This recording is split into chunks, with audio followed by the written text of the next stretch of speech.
Hi, I'm Viet Thanh Nguyen. I am a professor at USC, a scholar, and a writer, mostly known as a novelist, but also nonfiction writer as well. Welcome to The Vietnamese. I'm your host, Kenneth Nguyen. Being part of a culture of nearly 100 million Vietnamese people in the world today comes with a lot of pain, proud history, and privilege. Join me as I highlight and explore the Vietnamese experience from all over the world. When you began teaching at USC, I was on my way out. I think we overlapped for 1 year. And throughout those years, we've run into each other. I've run into you at different book signing events or at the mall even. And I never really had a chance to tell you how much I appreciate the work that you do. Because when I was growing up, we didn't have voices to turn to. Young men like me, we were constantly looking for heroes that we could turn to make sense of the chaos that we went through here in the US after our parents resettled here. So I want to thank you for the work that you've done, and I've never been able to tell you that. So thank you so much. It's changed a lot for men like me. Well, I mean, you were nice, Ken. You didn't mention that we also saw each other at parties as well. So it wasn't all just like high-minded stuff, but when you showed up at USC, it was with your brother as well, Tom. And it was very clear that you guys were Marines, or at least with you. And I was like, oh, wow, this is interesting. These are Vietnamese-American veterans. And given my experience with Vietnamese veterans, I wasn't quite sure what to make out of the two of you, but you both became creatives and artists in your own right, and have been a part of this slightly younger generation who have done their best to look past some of the issues of the past, the war and all the divisions between Vietnamese people, to try to create Vietnamese communities and also to return to Vietnam and to build these ties of commerce and art. So I feel, like if I played a small part in that, then that makes me feel great. You played a huge part in inspiring a lot of us to continue when things get hard, along our journey. It's, we look up to that, and we actually have discussions about it constantly in our groups. So what does being Vietnamese mean to you? How has it changed, or has it even changed for you throughout the years? Well, I grew up in the United States. I came when I was 4, and I grew up in a very Vietnamese household. It was my parents, my brother, and me. And my parents told me all the time that I was 100% Vietnamese, and sent me to Vietnamese language school on Sundays. And we went to Vietnamese mass, and I grew up in a Vietnamese refugee community. So part of me was very Vietnamese, and still is, in the sense that I feel a great attachment to Vietnamese people, Vietnamese culture, and so on. And I think it was partly due to the fact that I was also born in Vietnam and spent the first 4 years of my life there. So even though I don't remember Vietnam, the fact that all that happened and that I grew up in this Vietnamese community and language have been very important. Now, at the same time, when I was growing up in San Jose, California in the 1970s and 1980s, and then when I went to school at the University of California, what was also very clear to me was that I was also quite American at the same time. I was fluent in English. I was an English major, and my Vietnamese was not that great. When I came to the United States, I was fluent in Vietnamese at a 4-year-old level, and I've stayed fluent in Vietnamese at a 4-year-old level. And in the 70s and 80s, almost every Vietnamese American that I knew of my age was actually pretty good in Vietnamese. They grew up in Vietnamese households where there were a lot of relatives and so on. They all knew at least some Vietnamese. And I think they saw me as an American, or as a whitewash, or a banana, whatever you want to call it. And I look around now at the current generation of kids in their teens and 20s, and I feel like I was ahead of my time by about 20 or 30 years, because none of these kids speak Vietnamese or speak very little Vietnamese, and don't have American names and all that kind of thing. But I was ahead of my time, okay? But what that made me think about was exactly this question that you asked. What is Vietnamese, and how do you define authenticity and everything? I had parents saying I was 100% Vietnamese. And then in the 1990s, as soon as the United States ended its embargo of Vietnam, my parents went back twice. And then after the second time they came back over Thanksgiving dinner, my father said to me, "We're Americans now." Wow. So, even just 20 years after the end of the war, in their return, they discovered that they themselves had changed, and maybe the country itself had changed. And so I think that for a lot of Vietnamese people who come to the United States, they hang on to these notions of authenticity and being Vietnamese, and it's very important to them for obvious reasons, right? And then they need people who are not Vietnamese to define themselves against, their kids, their grandkids, or people like me. And I was one of those people who was not Vietnamese in their eyes. And yet I felt that I was Vietnamese of some kind or another. So I learned to distrust from an early age the question that you're asking, because it leads people to define Vietnamese-ness in one way or another, and to define other people as not being Vietnamese enough. And of course, that can be because of culture or language or politics. And I think it's all just very dangerous once we get into this question. I think for me, anybody who has Vietnamese ancestry is Vietnamese. And we each make being Vietnamese our own thing. Right. And when we're in exile or in the diaspora, or for whatever we want to call it, when we're outside of Vietnam, the attachment to being Vietnamese and defining it in a particular way takes on added urgency, because we don't want to lose our culture, our heritage, or whatever.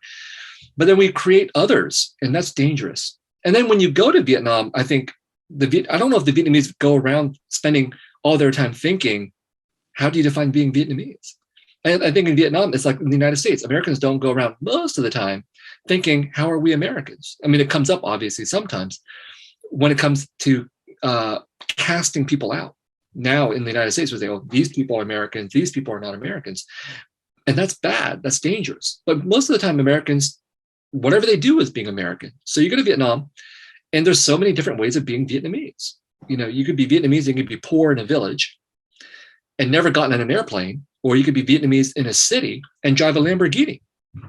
How is that being Vietnamese? I don't get it, but that is being Vietnamese. So being Vietnamese is just like being American. It's like the 1,000 different ways of doing that. So why do we, as Vietnamese refugees or Vietnamese Americans, feel the need to ask that question? And I want to ask the question of your question, you know, because I think it is very logical and for people to want an attachment and to want to define their culture. But people have to really think about how that's also really dangerous when we get into defining who is or isn't a part of something, who is inside and who is outside.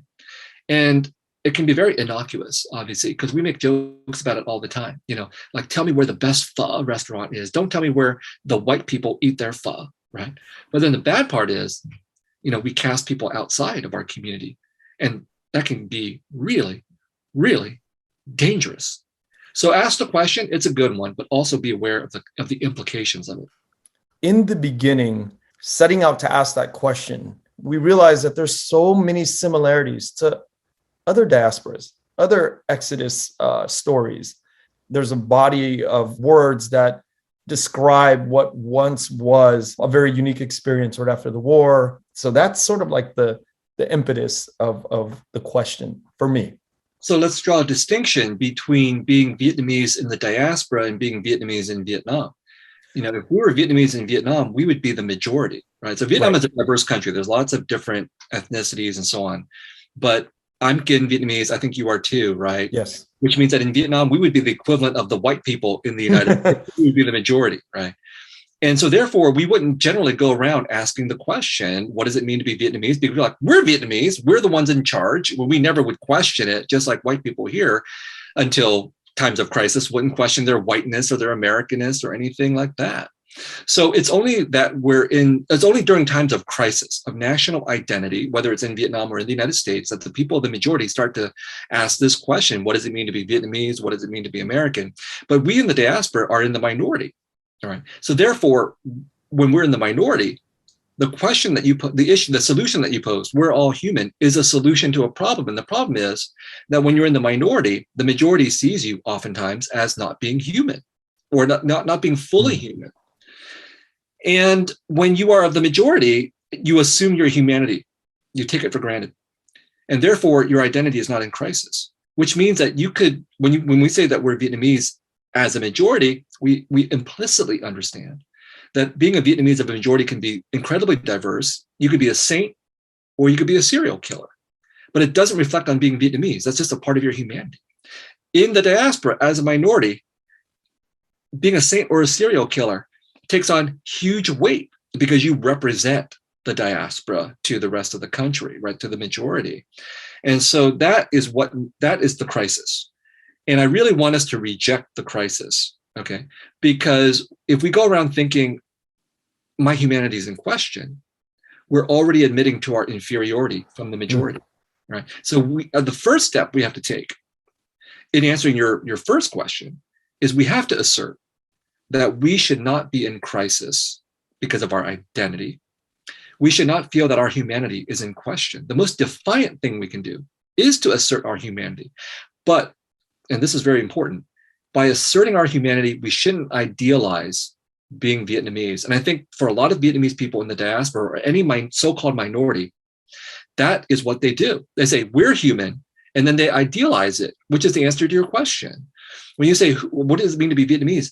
A lot of Vietnamese people or other people of so-called minority backgrounds would go into some kind of idealized response. You know, I love my parents, I love pho, you know, all this kind of stuff. Well, all that is true. But, you know, there are a lot of Vietnamese people who do bad things as well, right?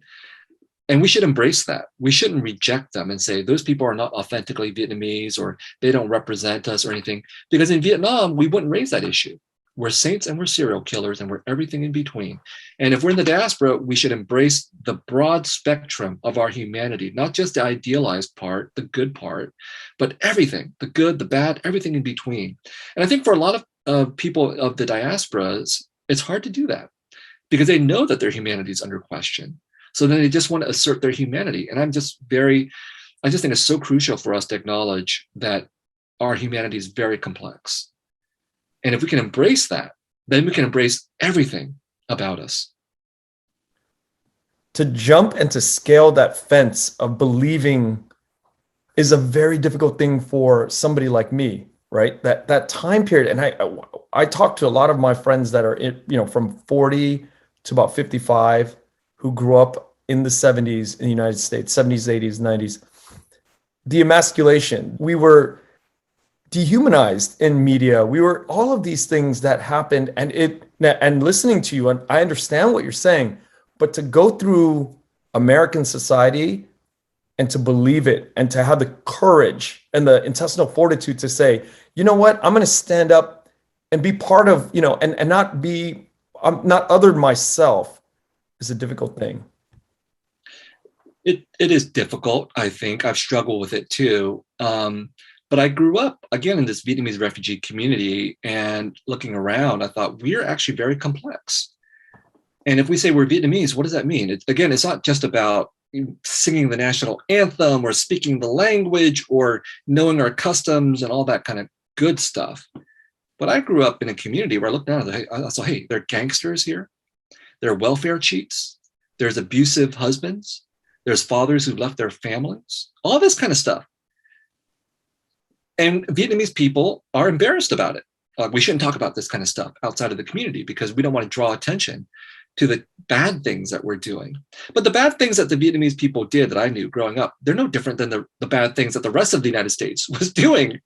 Like all the stuff that I just mentioned, a lot of other Americans were doing it too. So why cover it up? Why pretend it doesn't exist? And in fact, so that's why I insist that being able to talk about us in our full complexity of the good and the bad is so crucial. And I know what you're saying, the defensiveness, saying, oh, look at, if we're just talking about Vietnamese men, the emasculation, the fact that we've been dehumanized through racist caricatures and stereotypes in movies and whatnot, and how that might impact how we personally behave with other people. I understand the emotional and psychological damages that does, and maybe I was lucky, maybe I grew up not feeling that quite as intensely as other Vietnamese men or Vietnamese-American men did. I didn't get that. Could you try again? Was that my phone or your phone? I'm not sure. Oh, it's your phone.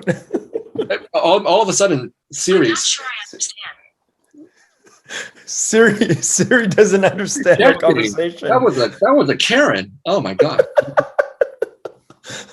We're gonna have to keep this in the episode. That's so funny. This has never happened before. I was talking to my Elliot last week, and she said when she got here at 19, went to Georgetown, she missed that bullet.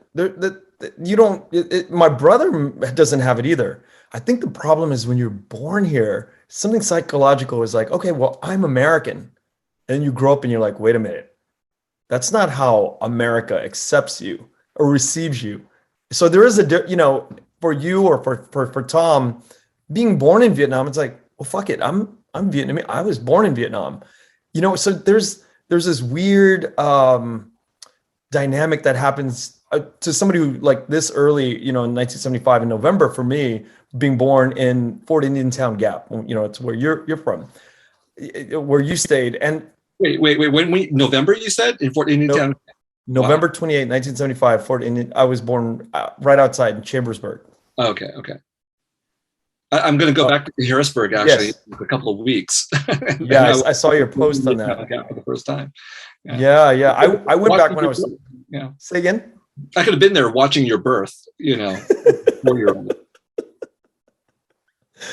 I went back at 21 to thank the sponsors, because my parents just took off and never said thank you or anything. And when I was my last year in the Marine Corps, I still had the haircut, I was still fit, and went back in my dress blues to thank the family that sponsored us in. See, my impression of you is that you're a patriot, because then I must have seen you like a year or two after that, or a couple of years after that, maybe. Yeah. And I thought, oh, here's this very fit, macho fellow, and still wearing. As a matter of fact, I saw you at a party once wearing your Marine jacket, I believe, and I thought, wow, we're very, very different, because I never felt the need to prove. I don't know what your motivation was, but mine to prove, for sure. It was to identity or American or whatever. Definitely to prove it, and I think the shame of not being white for me was heavy. It was heavier than Tom's by a lot, and I think that's what drives this work that I do. It's a never-ending source for me, because I just need to prove that mũi tẹt da vàng, we're worth something in the world. And it's a funny question, because when I ask people in Vietnam what does it mean to be Vietnamese, they look at me like I'm from another planet. They're, what do you mean? What do you mean? What does it mean to be Vietnamese? And in my naive mind all the time, I'm thinking, well, aren't we Vietnamese on, against the Koreans, and, not against, but put up against the Koreans or some other dominant culture like Vietnam, the US, and they all have this blank stare. And it's wonderful because they explain it to me. Well, when I go back to Vietnam, oftentimes how I know I'm Vietnamese is when people grab me and say, you're Vietnamese. This happens actually more in North Vietnam than the southern part, because I think in the southern part, they're used to Viet Kieu who come back. But my experience in Hanoi and places like that in the North, at least when I went back, the last time I was back was in 2014. They'll when they discover I'm Vietnamese, they'll be like, it's like a lot of like, wow, welcome back. We're all Vietnamese together, and so there's that sense when they have it. But but for you, maybe it's different. And I think also because when I go back in the North, they don't think I'm Vietnamese initially when they see me. When they hear me speak Vietnamese, they're like, oh my God, your Vietnamese is so good for a Korean. And then when I say, oh, I'm actually Vietnamese, like, oh, welcome back, brother, and so that's actually very heartwarming in some ways to be welcomed back. And in Vietnamese America, I've often encountered that. I think one of the great things about being Vietnamese American when I was growing up and in my 20s and so on is the fact that there was a lot of hospitality when people welcome you into their house or their cultural circle of whatever kind. It was very much about being Vietnamese. Like, here we are together in this household for whatever reason.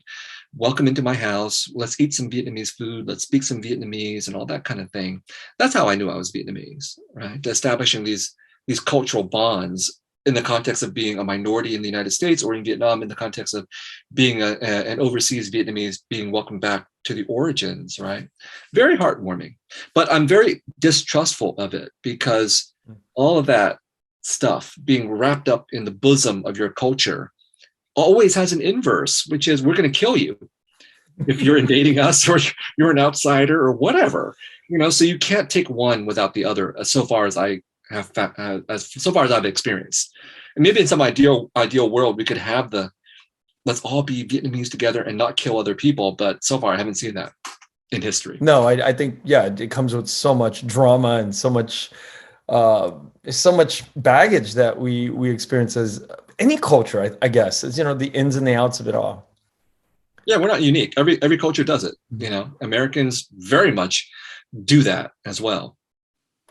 I want to go a little bit a less heavier topic, which is drinking.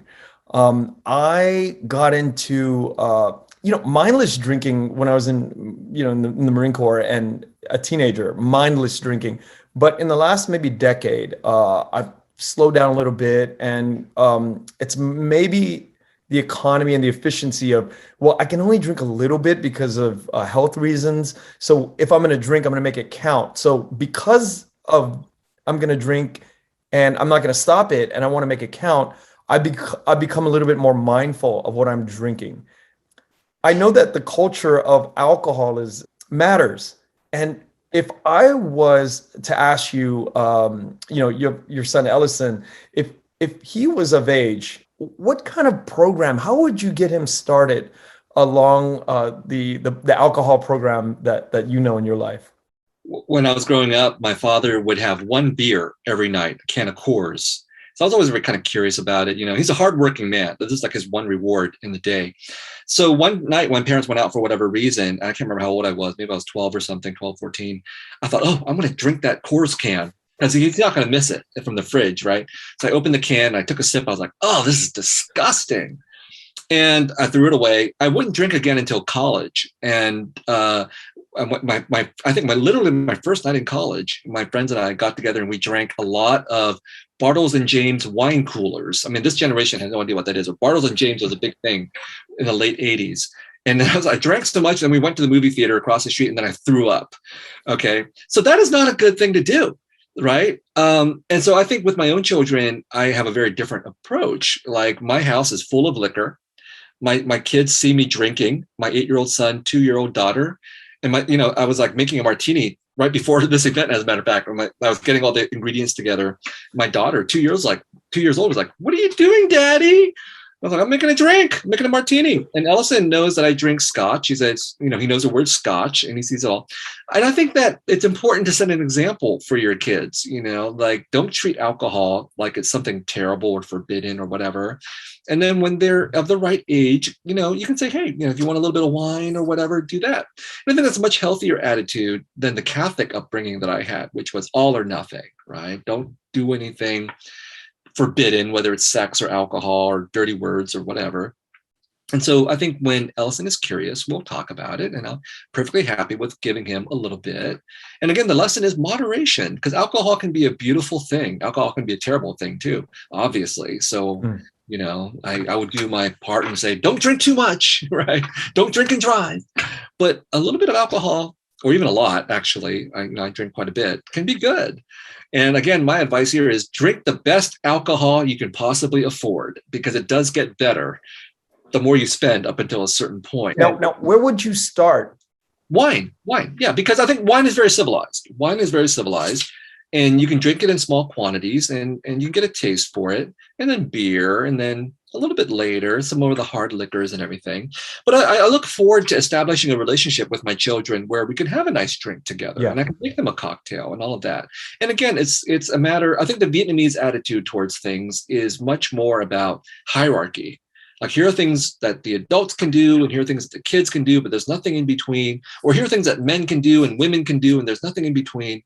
And I've never liked that. Actually, I like hanging out more with women than I do with men, for example. So when I visit a Vietnamese household and the men are in one room drinking and the women are in the back washing the dishes or making the rice or whatever, I feel this is weird. I'd rather be hanging out with the women. And so likewise, I think, again, as a Vietnamese American father, even the term Vietnamese American, it's about breaking down the boundaries, right? And so I hope I have a healthy relationship with my children, which apparently a lot of Vietnamese people do not have with their parents, because, we're not supposed to talk to them or have friendships with our parents or things like that.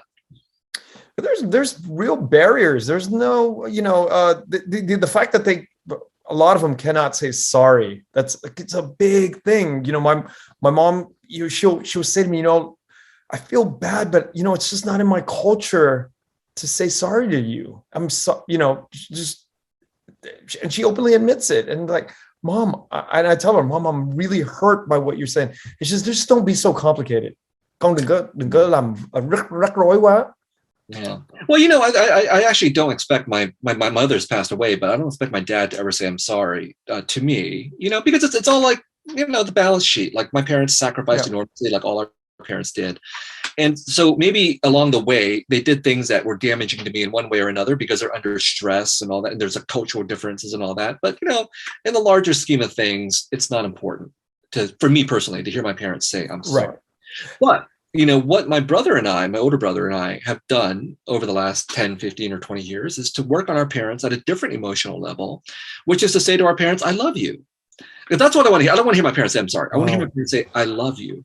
And in fact, I don't remember whether when I was growing up, my parents ever said, I love you, but I do know that they express their love in the different ways that Vietnamese parents do by taking care of us and everything. But in the last 10 or 15 years, my father, in fact, has, and my mother too, in fact, have said I love you in Vietnamese and in English to me and to my children.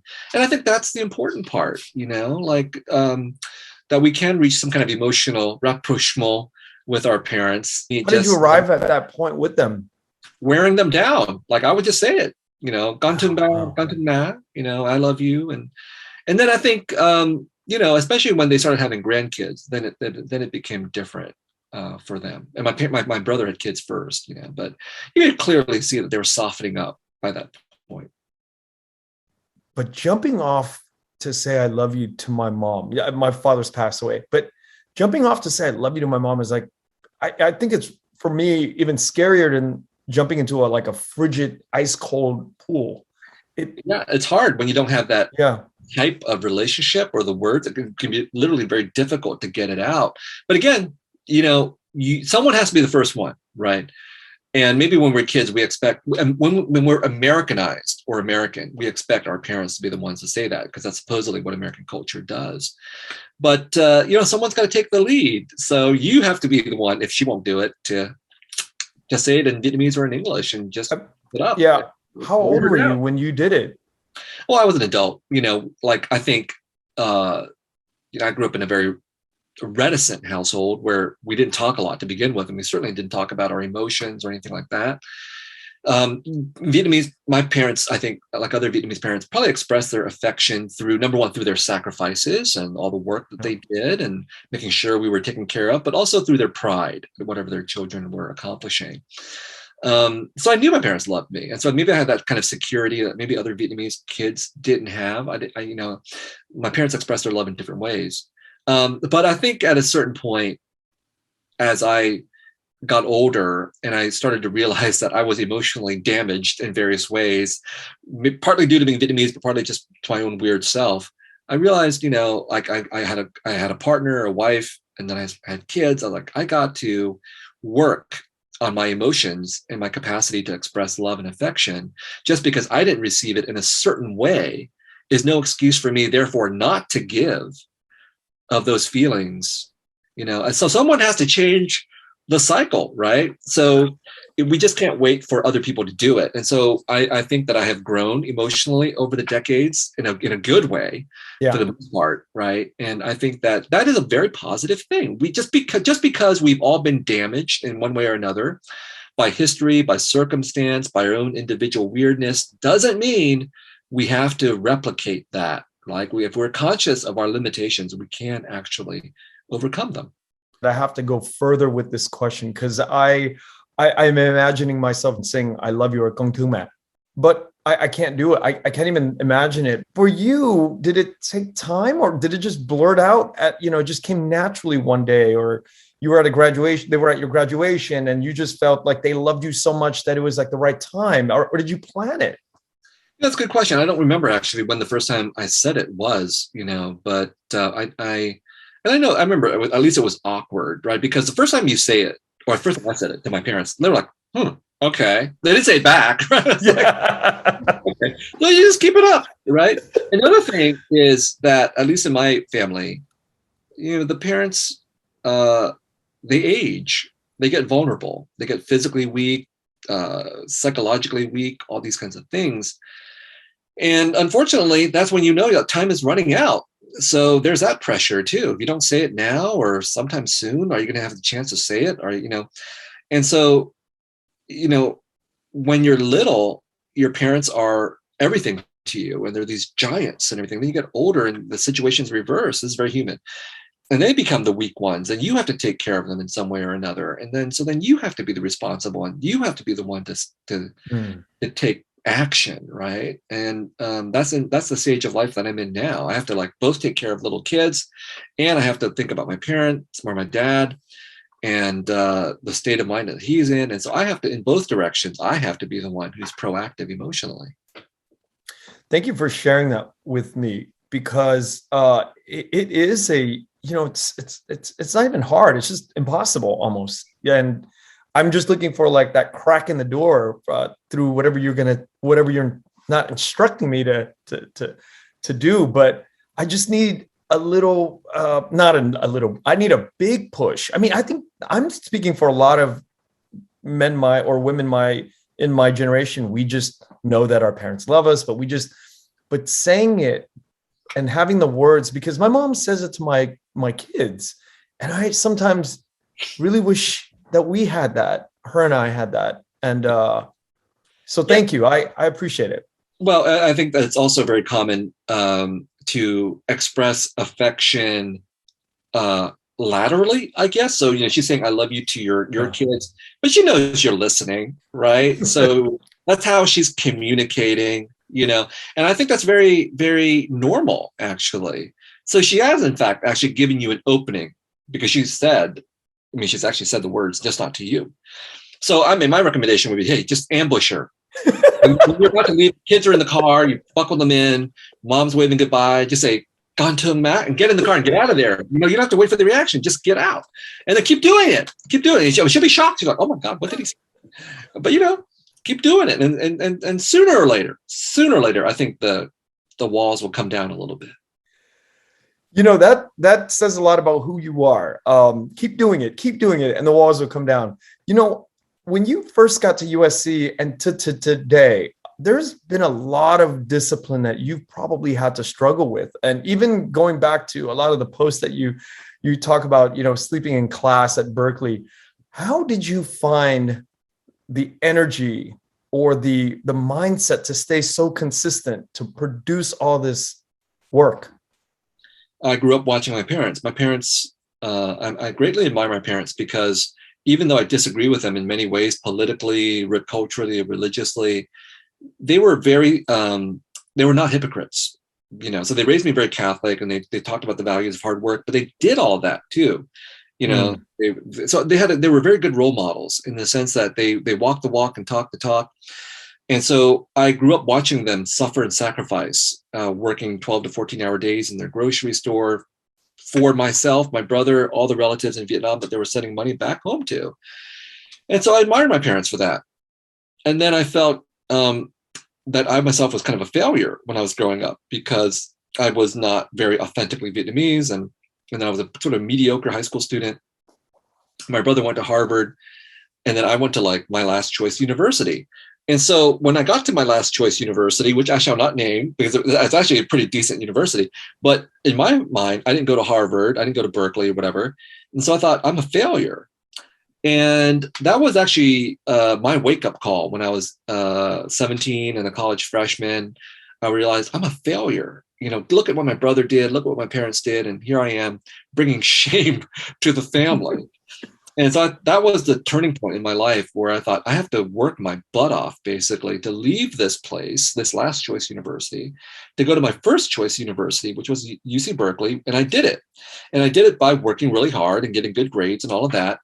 And basically, I've never stopped since then. So even in the class, even in the moment that you talked about, where I was falling asleep in class at Berkeley, it wasn't because I wasn't working hard. In fact, it was because I was working hard. I was a student, I was an activist, I was doing all kinds of stuff, and I wasn't getting enough sleep, so I fell asleep in class. But I was also dealing with personal and emotional things. But the point is that was where the early, the drive to work hard came in, from my parents and from my own sense of being a failure. And then, to succeed in academia, as is probably true for other professions, you really can't be lazy. You got to work all the time, And when I met you, I was probably in my mid to late 20s, because I just started at USC. And I was like, oh, I have to really prove myself here, because I'm so young. and I need to, there's no way for me to succeed as a university professor, as an English professor who is Asian American and Vietnamese refugee without working my butt off, because I just implicitly assumed that people would be judging me in every possible situation. And there was plenty of evidence that was happening. So that was where the drive came in. And that was just to survive, but also to become a writer. I was very stubborn. Again, I didn't want to be a failure. And I saw my parents working hard, doing their thing. I didn't want to be a grocery store owner, but I wanted to be a writer and a scholar, which meant I had to do the equivalent amount of work, the equivalent amount of suffering in that area. And finally, for me as a Vietnamese refugee, to become an English professor and a writer was an act of defiance. Because we're not expected to do this, right? Like we're expected to be the doctors and the nurses and pharmacists. Vietnamese people expect it. Americans expect it. And I felt that for me to claim my place in the United States, the way that I was going to do it was through mastering English and the language and the storytelling. This was where I was going to carry out my struggle. So for a lot of Vietnamese Americans and refugees, their struggle was to be, we're going to become doctors and lawyers, et cetera, and become respectable citizens. And there's nothing wrong with that, right? But I've always felt that that's not the only thing that we have to do. In fact, if that's all we did was become respectable citizens, we would lose in the long run. Because to be an American is to own the story of this country. It's about storytelling in addition to all the career things and whatnot. We would never become Americans if all we did was just get a good job and raise kids. We would have to contest this country at the level of the story. And I think that maybe that was part of what you were doing. Like, I'm going to become a Marine, prove my Americanness that way. I was trying to prove my Americanness through the canon of the literature and the language so that no one could ever say to me, you're not really an American, because I could always say back, my English is better than yours. So that was where the determination came in. Yeah, and I live that way by proving or trying to prove that my Americanness through the Marines and trying to read a lot of books in English, but also I have that problem in my Vietnamese identity. I had to learn singing Vietnamese. I had to learn words in Vietnamese because I have this this need to prove that I'm Vietnamese as well. And these two things don't ever go away from me. It's always popping up, I'm just an insecure guy. I mean, let's face it, right? Like, I'm insecure that I'm not American enough, and I'm insecure that I'm not Vietnamese enough. And these two things are constantly in battle with each other in my mind. And as you're giving me this, we got to rethink this Vietnamese question in the beginning. I'm sitting here going, how would I even do that? For me, I think growing up, I felt implicitly that I had to make a choice. I don't think I ever articulated it to myself, but I think I understood it. I could be doing what you did, which is to feel torn. Right. And then I was afraid, I think implicitly, that if I was torn in that way between being Vietnamese and being American, I would be equally bad at both. And I know people like this, like their English is not great and their Vietnamese is not great. That sucks. I thought you got to, so it's not a good thing to feel like you have to choose, right? Yeah. One or the other. But I feel like I did choose. I was like, I'm going to be really good at English. I know I can do this. But to be really good at Vietnamese was too hard for me. There was all this cultural baggage around being Vietnamese and learning the language and so on.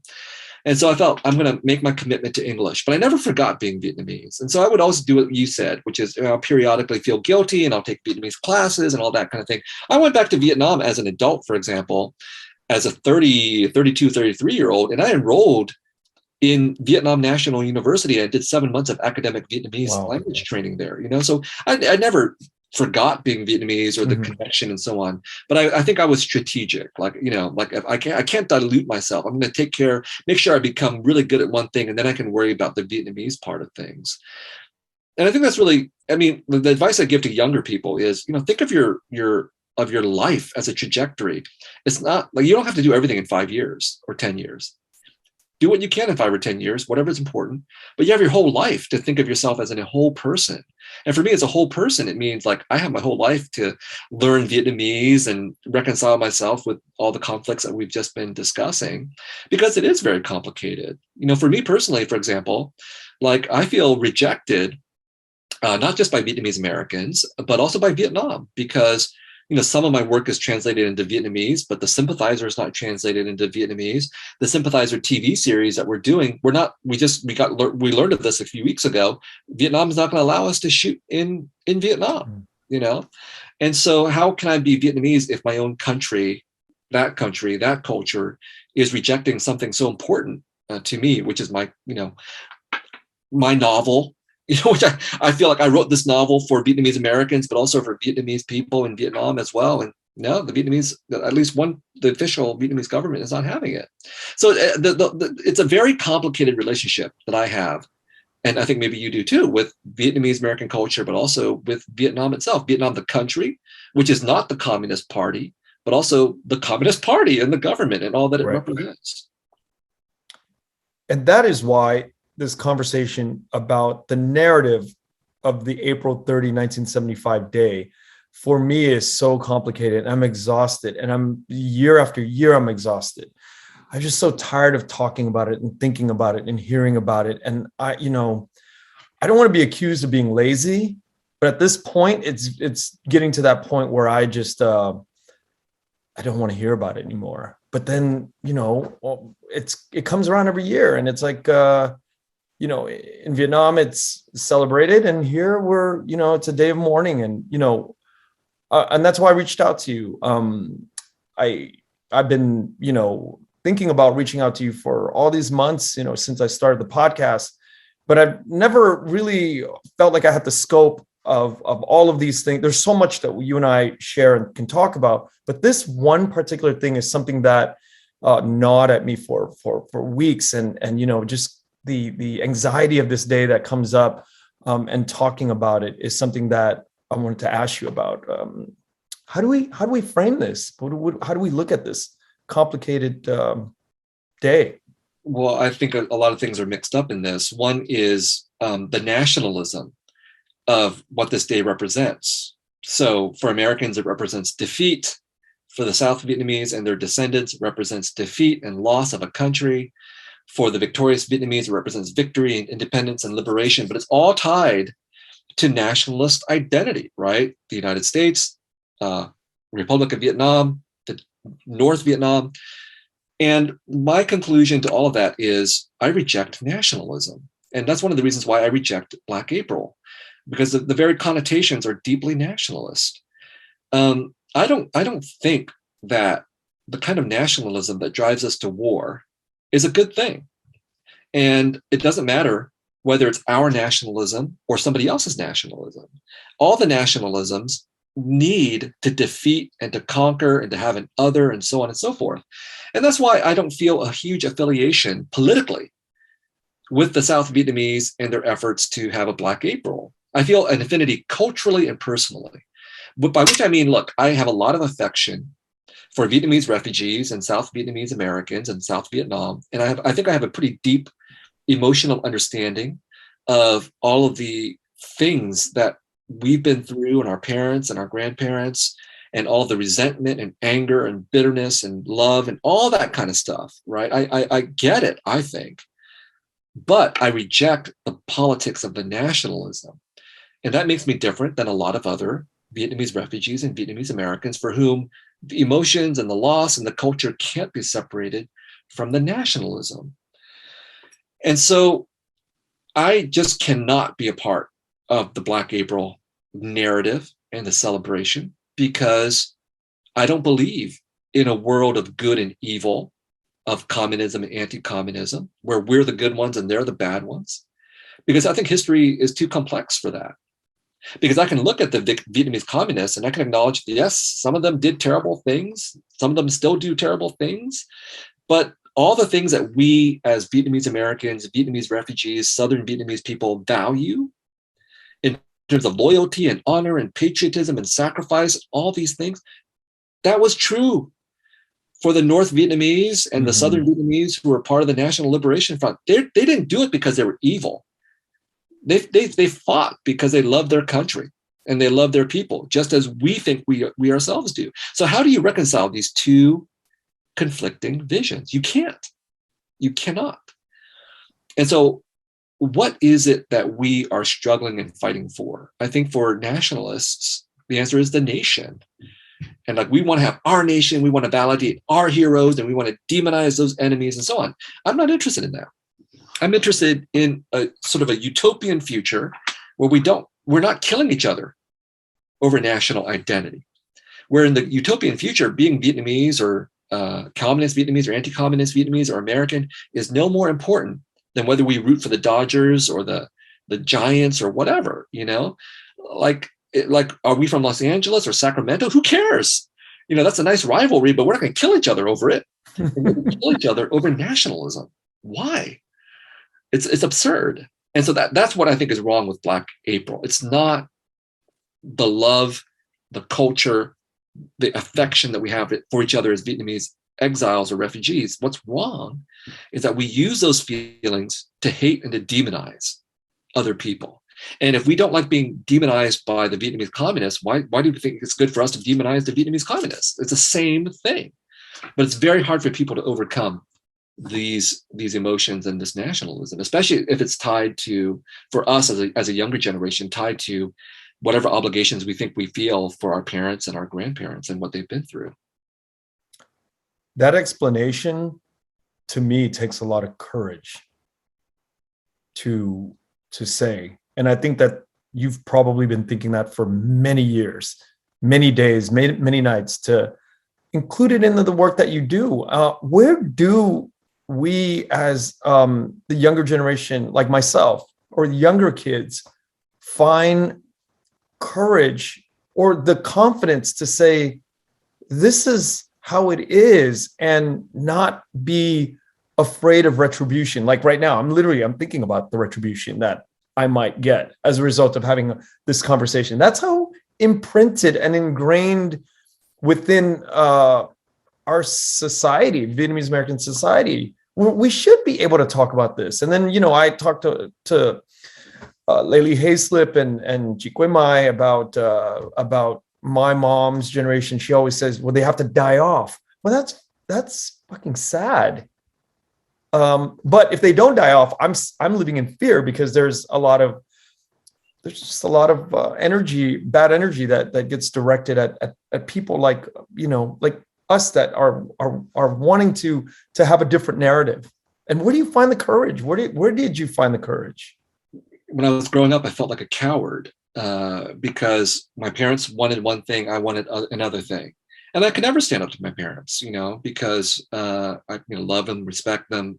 I had to I couldn't live without them. They were paying the rent. I was in their house, right? What was I going to do? And so that always made me feel really terrible, because I felt like I was a coward. Like I would always submit myself to my parents. I grew up in a household where, my parents were under a lot of stress. And I think once my father beat me very badly when I was a little kid. And I was terrified of him after that. He was not a terrible man. No, he's a very good man. But you put someone under enough pressure, and they can break and they can be violent. And so after that one time, whenever there was a possibility that he might beat me again, I would always run into the bathroom, lock the door, and wait until he calmed down. And he would always calm down and then beg me to come out.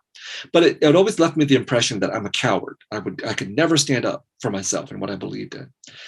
And then, so I think when I went to college, I wanted to become a writer, and the writers that I admired were writers who were really, they were great artists, but they were also really committed publicly to their political, intellectual, artistic beliefs, and they took huge risks. That was the kind of writer I wanted to be. And so I've always fluctuated between like keeping myself silent in the face of my parents and swearing that I would never be silent in any other context, right? And so I totally get it when people feel afraid, because I have, and I do feel afraid. But I only feel like I owe that fear to my parents. Like I owe them something. But I don't owe the Vietnamese community anything. I don't owe the United States anything either. Or if I do owe them, it's a very complex debt. Like with the United States, I've said it everywhere, including at West Point, I've said, I do feel gratitude to the United States, but I wouldn't feel the gratitude for being rescued by the United States if we hadn't been bombed by the United States in the first place. If I say that in a Vietnamese context, the Vietnamese people freak out. How dare you be a communist and all that kind of thing. Well, I don't owe you anything. Just because we're Vietnamese, we love pho. Okay, cool. But beyond that, I don't owe you my silence or my respect or anything like that. And I think about Vietnam, it's like Vietnamese, we fought a civil war together. We killed each other. Where was our reticence then? Where was our filial piety then? So I think it's very complicated how we feel this debt. And a lot of it is, again, due to being a so-called minority, feeling obligation to our refugee parents, blah, blah, blah. But in Vietnam, we were killing each other. We had no problem standing up for our beliefs against each other. And so I do feel fear. Every time I give a speech to an audience, I feel fear. How are they going to respond? Because everybody has a reason to hate me in different ways. Like, I get hate mail from Americans. I know that a lot of Vietnamese Americans refuse to read my work because they think I'm a communist, and that my work is not allowed to be published in Vietnam because they think I'm an anti-communist and all of that. But I think that for me as a writer, my identity is first and foremost as a writer. And you can't be a writer if you're not committed to the truth, And so why bother being a writer if you can't be true? That's I think my one strength is to believe that I will always say what I believe in. And I will say it to you personally. I'm a very honest person, a frank person. And I would say it in my public speeches and in my art and all that. And I don't think I'm brave. I don't think I'm brave because I think there are a lot of people who suffer worse consequences than I do. But I am always struck by how oftentimes people remark to me, "Oh, you're so frank and you're so honest," as if they're not used to people being frank and honest. Like, what's going on? Are people habitually not frank and honest? That if I say certain things, yeah, I think because we all have things to lose. We all have careers that we were worried and we're guarded. We all have family positions, with our cousins and our uncles and aunts, and we don't want to be ostracized at parties. That's what I lived through for many, many years. Yeah, we have a lot to lose. And maybe I was different. Maybe because I was willing to walk away from the Vietnamese community, and maybe because, I was already, rebellious against the Vietnamese community as a kid because I don't believe in Vietnamese Catholicism. I don't even like a lot of Vietnamese people. I could see some of the limitations, and I was willing to walk away. So I think that's very important. If you have to be willing to walk away, and if you're not willing to walk away, then of course you have a lot to lose, right? So I think each of us has to define, when are you willing to walk away from what it is that gives you comfort, And it's it's very difficult. I never could do it with my family. I think I was insulated because my parents, they could speak enough English to do the work they needed to do, but they weren't going to read my stuff in English, And then, so I was insulated from them because of that. But if you're not insulated, then I understand how difficult it can be. So I don't hold judgments against people who feel deeply afraid of losing something, losing a community or a family that's very important to them.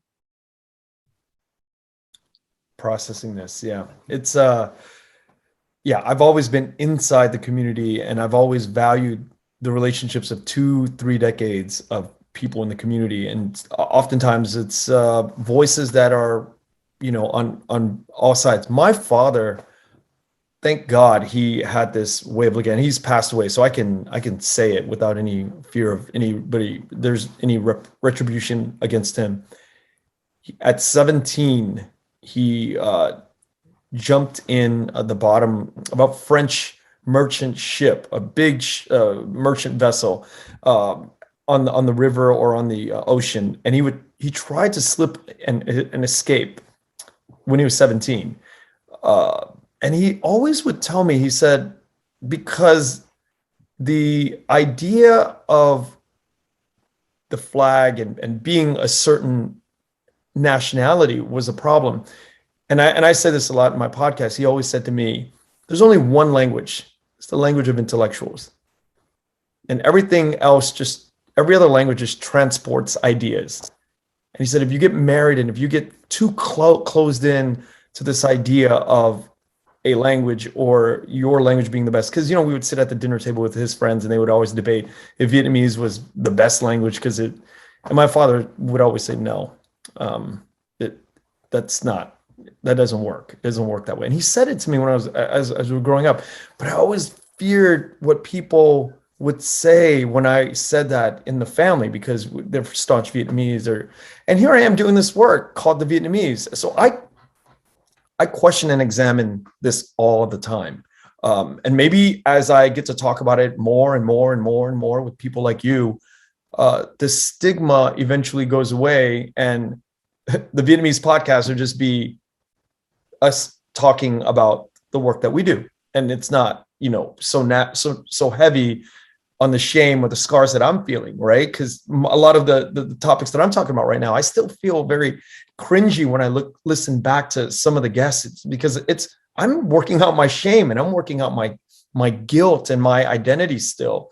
And I think it's going to take some time to kind of get to the point where I have the courage to really, isolate myself and say, I really have to come out of the shell and really identify with things that are just that mean, identify with things that are just the truth for myself. Well, I think part of what's related to this is that it's very human to want to be inside your family, inside your community, inside your nation. Because when you're inside, you're a part of a group and you have all that affirmation, right? But then if you don't fit into the consensus, you fear being cast out. And so a lot of people are afraid of that. That's why, and is this true regardless of nationality or culture or ideology? I think it's just generally true. For me, I grew up feeling like I was already outside. I was outside of the United States because I was American, but I knew I was different. I was outside of the Vietnamese-American community because I knew I was Vietnamese, but I was also different. And that's not a comfortable situation to be in.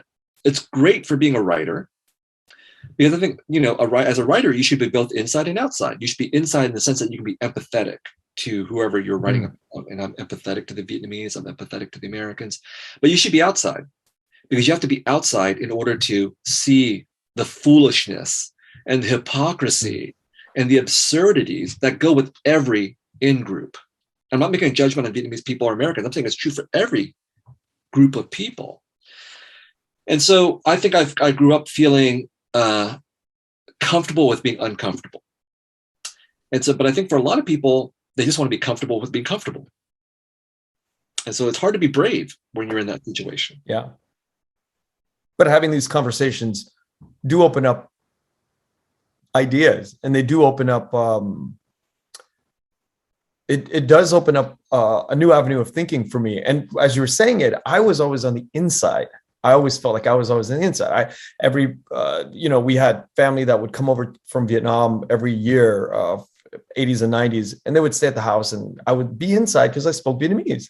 And then when I got in the Marine Corps, I was born here. So I felt like I was, but the danger with all of that insideness is being afraid, as you're saying, of losing the Vietnamese families that I grew up in, and then not being part of white America. And I never thought about why I'm so cowardly about stepping up and voicing what I really feel up until today. The being the inside has been my shackle of my culture, and just being insulated in all of these safe zones of my identity. Well, let me just say, look, I mean, to be outside does not mean that you're alone. All right. Okay. So one of the reasons why I feel like I can try to take up this position of being a truth teller and being committed to my own principles and all that is, ironically, because I was raised as a Catholic. I'm basically an atheist, but I was raised as a Catholic, so I know Vietnamese, I know Catholic lore and everything. And my feeling was always, hey, I actually admire Jesus Christ. Here's a guy who was telling the truth, regardless of the consequences. He was both inside and outside, right? And he paid the price for that. But when you're raised Catholic, I felt like, hey, to be Catholic means you're willing to be martyred. You're willing to be sacrificed and to sacrifice yourself. That's what I saw with my parents, right? So I felt like even though I was not religious, I'm not religious, I do believe in the idea of martyrdom and sacrifice for your principles and your belief and your truth. But the other thing is that Jesus Christ did not die alone. I mean, he died alone on the cross, but he forged a new community through what he did. And I think this is very important, that I think people who are afraid of being cast out of whatever group they're in fear being alone. That's what it means to be an exile. You're thrown out of your community and you're left to die. In the old days, you're like, oh, you're out in the wilderness, you're going to die. But there's another way of thinking about it, which is that you can choose to leave and you can choose to find your own community or build your own community so that you're not alone. And I think that's what we've done as Vietnamese Americans. We've forged our own community so that we're neither Vietnamese nor Americans, we're something else. And so I think people forget that part. That is, to step outside of a group doesn't mean that you have to be alone. To step outside of a group means you can find or build another group that is closer to what it is that you feel and what you believe in. And that actually is enormously empowering, because it doesn't mean that means that you're no longer shackled by fear to the group you're a part of. You can leave and be brave and forge a new community that can do something different and something better, at least by your standards. So I feel like I'm a part of movements. I feel like I have tried to find my own people who are closer to what I believe in, that I'm not stuck being a Vietnamese Catholic or a Vietnamese refugee or whatever. I'm not stuck feeling like I have to go back to Vietnam to find out who I am, because I can build my own family, build my own community. That's empowering. You spoke at a college event a few years ago with Mai Elliott. And one of the things you both talked about was without the pain inside of your life experiences, there would be no writer. This idea of wars and humanity has been a parallel for since humanity has shown up on Earth. This diaspora culture of the Vietnamese, the Jews, the Ukrainians, and the list goes on. You know, without wars, I don't think wars will ever go away, but without wars, this utopia that you talked about, what do you think we would create? Like when we have this wonderful way of raising our children and without any of the struggle that we had and the wars that we lived through, what kind of things what do you think that they will create if there's no struggle? Well, you know, I have a creative son, and I think, wow, do I want him to be a writer? Because for me to be a writer meant I had to like feel really weird and out of place and all these things. So I would prefer him to be happier. You know, I think it's hard to be a writer, an artist if you're fully happy. There has to be some discomfort, some alienation, some difference of some kind that you're working with. And, you know, I think that going back to the war and diaspora issue, when you're forced to flee and you or your family have suffered the consequences of disaster and war and so on, you're given a choice. The choice is, can you retreat back to the same mindset that produced the war in the first place? Again, that nationalist mindset, us versus them. And a lot of people retreat to that because it's very comforting. Or could you try to imagine a future that doesn't repeat the same dynamic that made you into a refugee? That's a little bit harder, a lot harder to do. A lot harder. And so I think that's a choice that all of us get to make as people who have been cast out by history and by war and all that kind of thing. And so I think that that's what I want to pass on to my children. Like with my son, for example, he knows that his parents and grandparents are refugees. He knows the words war, colonialism, the French. And that's just a starter. He's only 8 years old. But I think that I want to, raise him with the knowledge of his past so that he knows why he's here in the United States. And he thinks of himself as an American, but also as a Vietnamese. Increasingly, I think he's more conscious of being Vietnamese. And I don't want him to think that way so that he'll want to, retreat to some idealized notion of what being Vietnamese is. I want him to be aware that his very existence is the result of these terrible histories that preceded him. And I want him to make a choice. I want him to be aware enough to make a choice. And I'm not going to tell him what to do. I think I'll tell him what I think he should do, but it's up to him. And I hope he chooses the path of thinking about a future that is not bound by national identity and nationalism and resentment and these kinds of things that are attached to Black April, as we talked about. Because Black April, it's not about looking to the future. Black April is about looking to the past and being angry and mournful and resentful, I think, unless I totally misunderstand the emotions around this day of commemoration, But Black April is, to the extent that Black April looks to the future, it's about, let's go back and take Vietnam back. That we can build a country that looks like Westminster, California, which is completely dysfunctional, even though the Vietnamese are in charge of Westminster, right? I don't want that.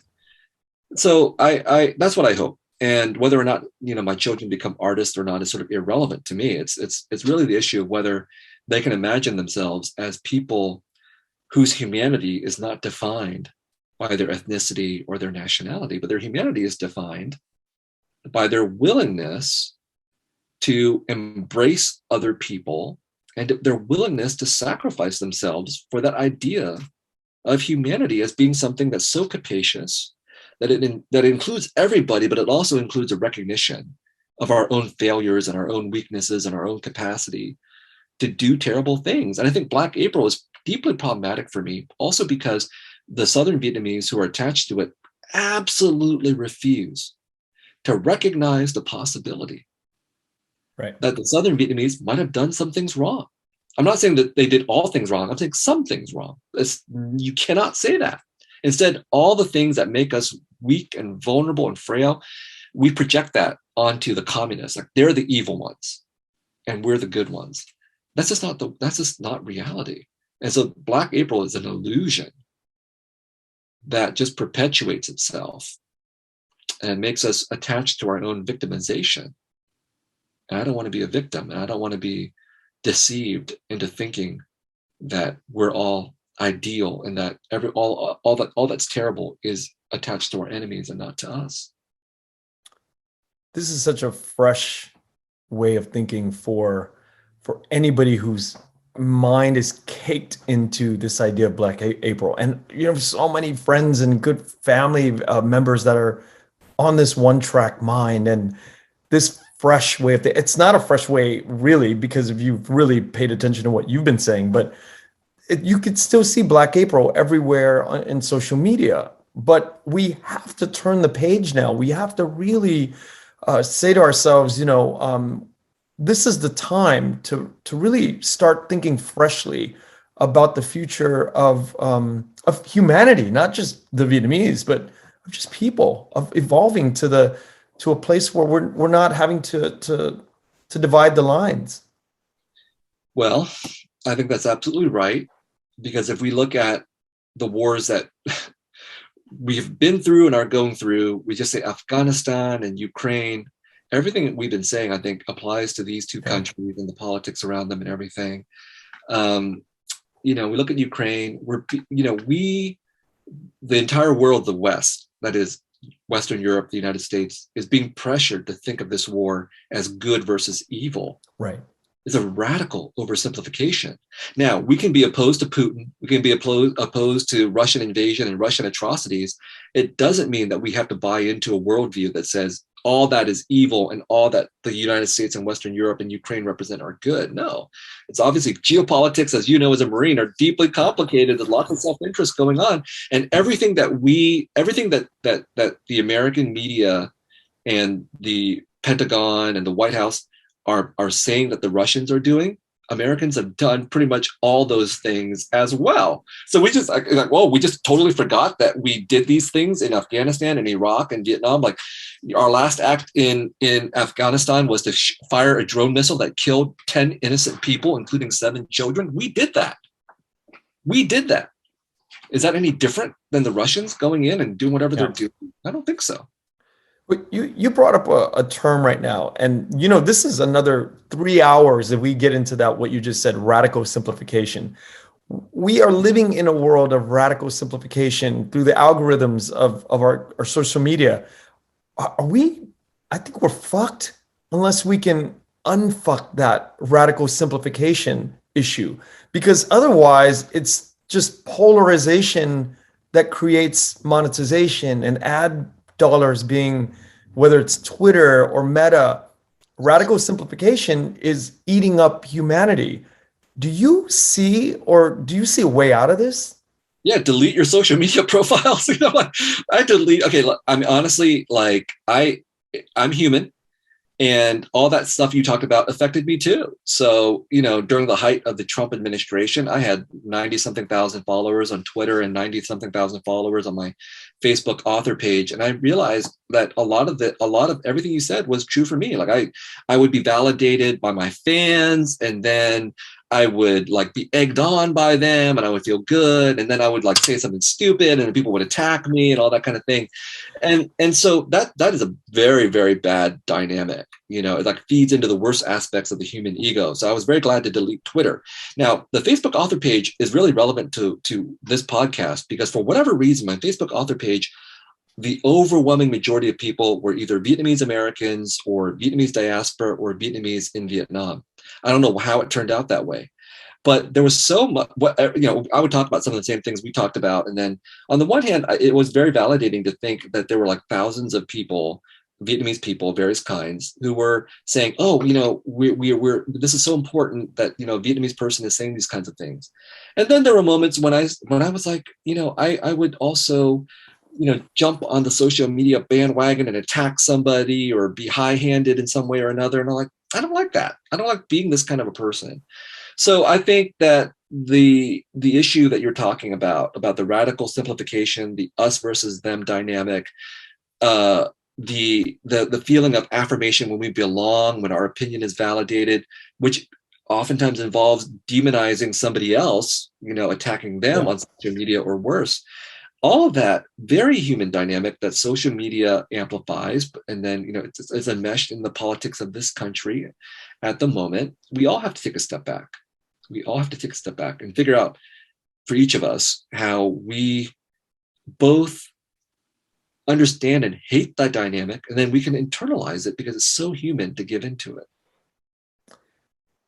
But the world seems like it's getting worse. I'm just so pessimistic about the algorithm and how it's related to radical simplification. The nuances of long form conversations like what we're having and that's why I just have to keep doing this, because the long form side of things is so important to really nail down a lot of the ideas.